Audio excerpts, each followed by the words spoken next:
Welcome back.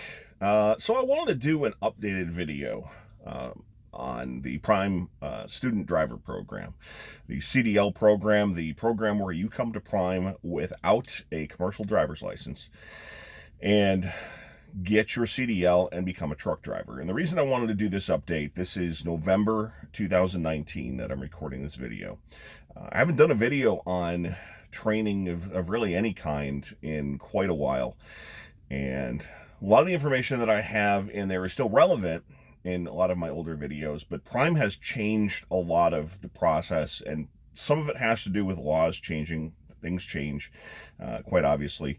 Laws change, states change the way they do things. The FMCSA, and if you're watching this video, Federal Motor Carrier Safety Administration, changes the policies and processes. And there's going to be another change coming up in February that may be pushed out, so I might have to redo this. But a lot of the things that Prime is doing now probably will not change a great deal as far as you, the student. So what I wanted to do is kind of go back and let you know how it works as of right now if you want to come to Prime and the Prime Student Driver Program, and that's what PSD stands for. So if you are looking to come to Prime, never driven a large commercial motor vehicle in your entire life, and if you are new to my channel, my background is I came through Prime's PSD program. I did have previous experience. I had my Class B CDL, and if you don't know the difference between a Class A CDL and a Class B CDL, essentially the difference is a trailer. Federally, the 26,001 pounds and larger is a large vehicle. You need a Class A or Class B CDL to drive those size vehicles commercially. If it's less than that, you need a Class C CDL. There aren't a lot of those. That's kind of a niche sort of thing, a small straight truck. Not a ton of that out there. However, the difference between that Class B, and again, why would you have a Class B? Gravel truck, dump truck, garbage truck, bus. So bus is the category that I fell under. So majority of the people that have a Class B CDL are going to be bus drivers, which is what I was prior to coming to Prime. Prime's going to treat you, if you have a Class C or Class B CDL, as though you've never driven a commercial motor vehicle before. So just a heads up on that. If you are coming to Prime for the PSD program to get your Class A CDL, here's the current process. And again, this is different than any other videos that I have out there. I'm not going to delete those because there's still relevant information in there. Just make note that it's November 2019. This is the current process. Right now, Prime is having you get your permit before coming to Prime. As part of the get your permit before coming to Prime, you're going to need to get a DOT physical, Department of Transportation physical. It's pretty simple. You can just Google DOT physical near me and you'll find a bunch of places. However, don't just schedule a DOT physical, because Prime will do that for you. They're going to have places that they want you to go, and they've got places all over the country. As you would imagine, as a over-the-road driver, and I'm not over the road. Again, if you're new to the channel, I do a regional dedicated tanker account with Prime. But it's not always convenient for all the drivers. There's 7,000 some drivers through Prime to come through one of the 3 terminals that Prime has in Springfield, Missouri, Pittston, Pennsylvania, or Salt Lake City, Utah. So they contract through, or they have certain approved DOT doctors, DOT certified doctors, to give physicals throughout the entire country.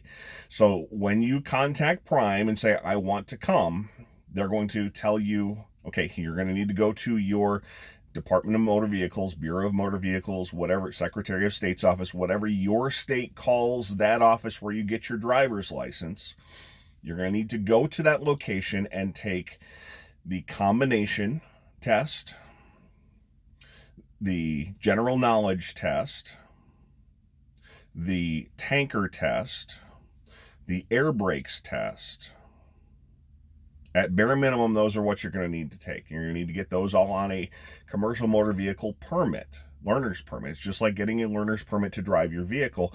And then you're going to need to take your medical, your DOT physical in and get a non-exempted interstate commerce certificate on your learner's permit. And then you're going to need to send all that stuff into Prime. And again, you're going to want to coordinate this through recruiting for Prime. You don't want to buy, you want to pay the money to have your DOT physical done and have it be at a place that Prime doesn't approve of, bottom line. So that's a big change from how Prime used to do it. Prime used to have you just show up in Springfield and take all the tests there. They used to have you do your physical while you're in Springfield. So now you're getting all that done before you get there.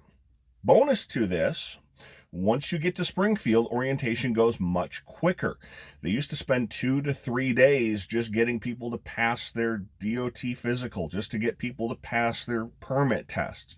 So with that all taken care of, they're now able to do an orientation beginning on Monday and an orientation beginning on, I think, Wednesday. So there's 2 orientations a week.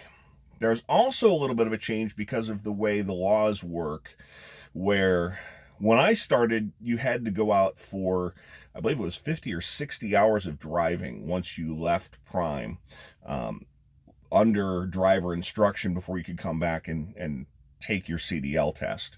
State law was changed a while ago that you had to have your permit for 14 days before you could come back. Well, obviously, if you have your permit before you even go through orientation, there are people who might have taken that permit a couple of weeks or maybe even a month before they come to Prime, and they could theoretically test as soon as they're done with orientation. Well, the odds of that being a successful pass are not particularly good.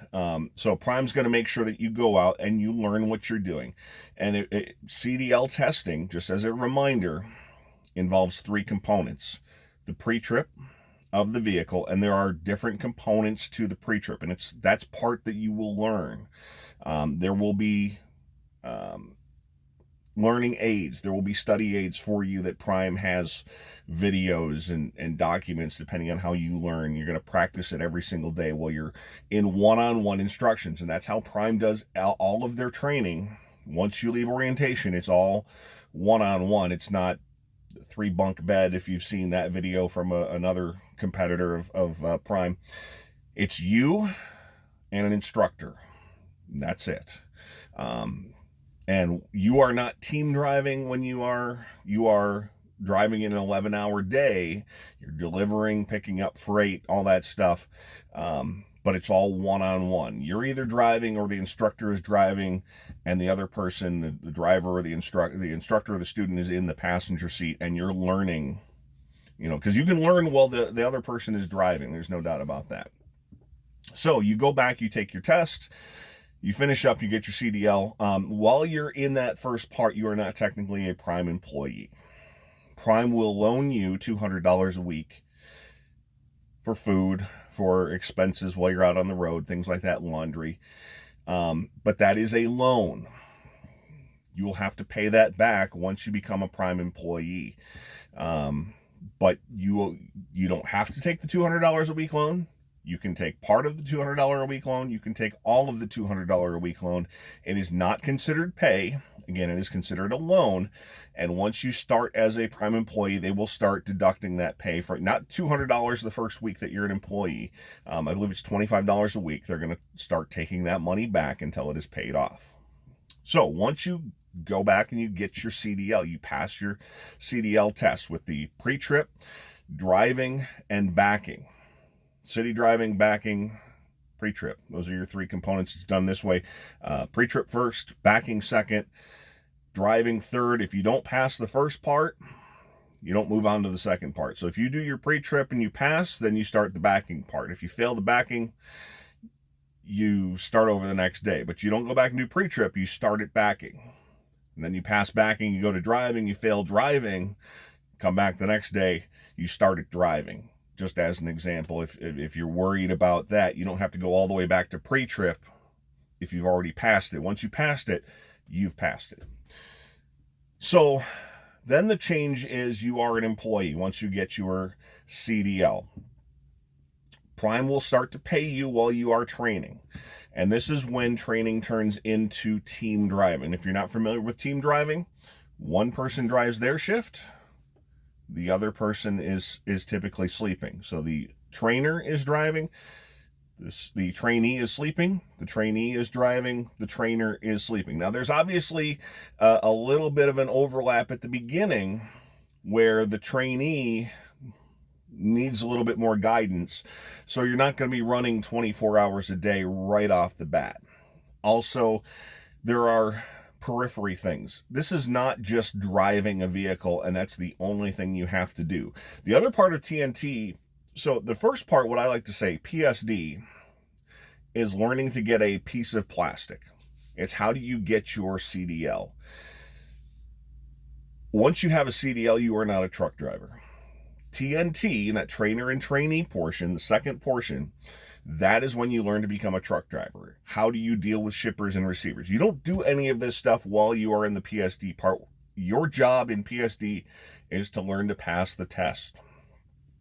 The second portion in TNT is when you learn how to do everything else. How do you work your logs? How do you deal with getting pulled into a weigh station? How do you deal with shippers and receivers? How do you deal with the computer, the Qualcomm, as far as your logs, as far as messages with your dispatcher? How do you communicate delays? How do you trip plan? All of that stuff, which doesn't have anything to do with driving per se, other than knowing how long it takes to get from point A to point B. That is what TNT is for. And one of the changes is it used to be 30,000 miles. Now it is a minimum of 50,000 miles. And just so you know, that is not miles the trainee drives.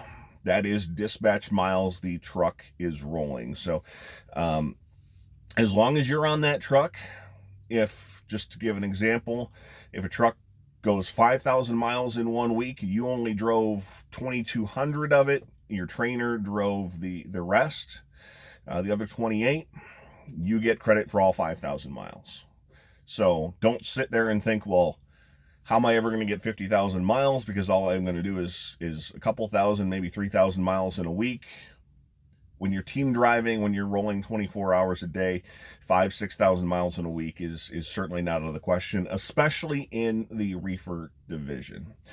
And then, so that's the next point is division. Reefer division is going to teach you how to be a reefer driver. Flatbed division is going to teach you how to be a flatbed driver. Tanker division is going to teach you how to be a tanker driver. And there are differences, quite obviously.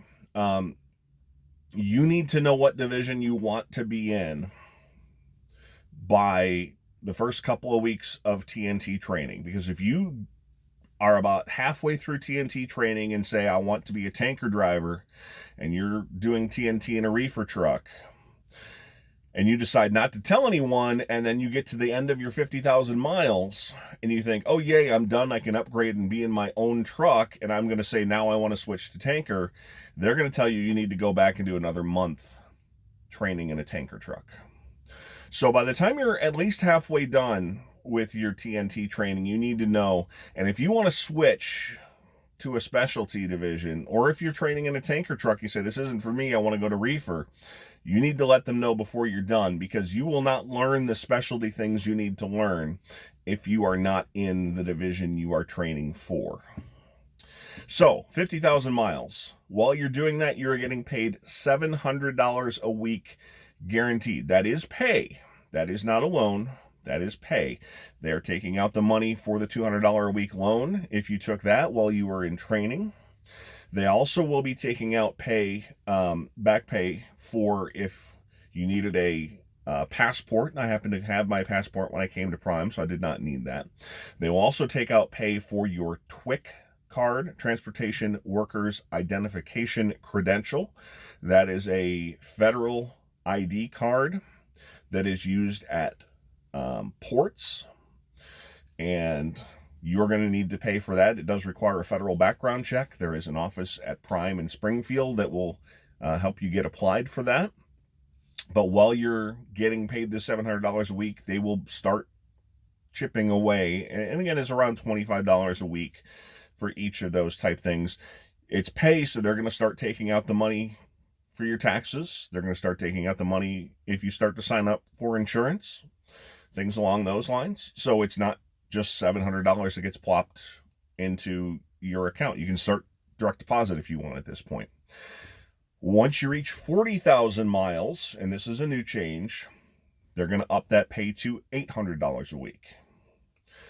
Once you hit 50,000 miles, you will be subject to review. And your review will have everything to do with what your trainer thinks. Does your trainer think you are ready to upgrade into your own truck? They will talk to your trainer's fleet manager. During the time that you are in PSD and in TNT training, you will be in contact with your trainer's fleet manager. I use the term fleet manager and dispatcher interchangeably. They are, for all intents and purposes, the same individual, same title. You will be contacting that person hopefully when your trainer is not around, because you need to be honest with them. If you don't feel you're learning what you need to learn, you need to let that person know. And you can't do that when the other person is sitting right next to you. You can't say, hey, I'm not learning anything from this jerk sitting in the seat next to me. So you need to find time, whether it's when you're lying in the bunk and the other person's driving, or when you're at a truck stop and you're in one shower and the other person's in the other, and you have a chance to make a phone call. So at 50,000 miles, they go through those two. The safety department will take a look. Did you have any critical events while you were driving? I do have a video on critical events. Overspeed, forward collision warnings, hard braking events, rollover warnings, roll stability warnings, things like that. Did you have an accident or an incident? I have a video on what is the difference between an accident and an incident. They'll go over all that sort of thing. And then the final thing is availability of trucks. This is less of an issue in the reefer division, although 2018 was a booming year. Trucks were very hard to come by. Every company in the country was ordering trucks, and the OEMs could not keep up with orders. It's less of a problem now, as the economy has slowed just a little bit, but in the specialty divisions, it is more of an issue, where you can't just take a reefer truck, hand it to a tanker driver and say, good luck. There is special equipment attached to this truck that if you gave me a reefer truck, I couldn't do my job, because I could not unload product at about half of the places that I go. Place I'm going later today, I have to unload. The customer doesn't have their own pump. I wouldn't be able to unload if I had a reefer truck. So if there's not a tanker truck available, even if you have everything else on that list, your fleet manager says it's fine, your trainer says you're fine, safety says everything's good to go, no tanker trucks available. So you're going to be subject to all of those criteria once you hit the 50,000 miles.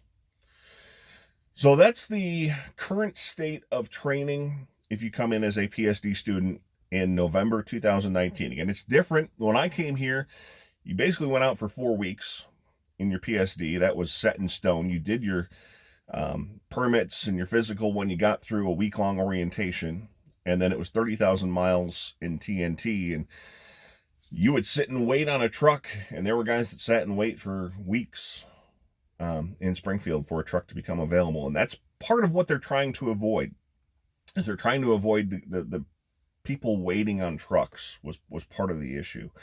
They also are trying to avoid hiring people from areas that we have a lot of drivers. And so you may have heard that we are not currently hiring from the state of Florida. So that is still the case. We are hiring right now back again from Georgia. We were no longer hiring from Georgia for a short period of time, but currently we are hiring from all 48 states, only minus the state of Florida. Talk to a recruiter if you want to know the hiring area for tanker or for the hiring area for flatbed. Reefer basically is 48 states minus Florida. If you have any questions, let me know. Comment down below. If you do want to apply to Prime, of course, as always, there's a link in the description. It takes you right to the application. You don't even need to go search for it. Thanks for watching. As always, I appreciate it. And if you don't want to publicly ask questions, link in the description to my email. You can send emails directly to me. Thanks for watching. Hope you enjoyed the update on current prime training 2019 as of November. Thanks for watching. We'll talk to you next time.